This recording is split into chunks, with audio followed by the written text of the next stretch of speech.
Welcome to Let Me Fix This. Enjoy the video. In this video, I will explain how to jump-start a Toyota Tundra Hybrid. First, prioritize safety by ensuring both vehicles are completely off and in park, with their parking brakes firmly engaged. It's also wise to wear safety glasses to shield your eyes from any unexpected sparks. Always refer to your Tundra's owner's manual for precise instructions, as hybrid systems have unique requirements. Now let's connect the jumper cables. Open your Tundra's hood and find the dedicated positive jump start terminal, usually under a fuse box cover. Securely attach one red positive cable clamp to this terminal. Next, take the other end of the red positive cable and connect it to the positive terminal of the donor vehicle's 12-volt battery. Ensure all connections are tight and secure.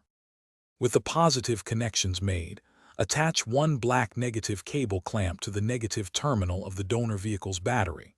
For your Tundra, connect the other black negative clamp to a solid, unpainted metal ground point on the engine block or chassis, away from the battery.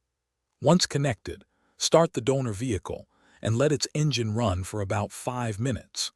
This allows the Tundra's 12-volt battery to receive a preliminary charge. After the 5-minute charging period, try starting your Toyota Tundra Hybrid. If it starts, great. Keep it running to allow the 12-volt battery to fully recharge. Carefully remove the jumper cables in the exact reverse order of how you connected them.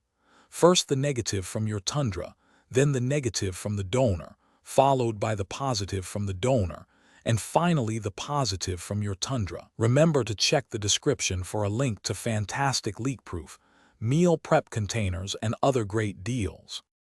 Thanks for watching. If you found this helpful, don't forget to like and subscribe.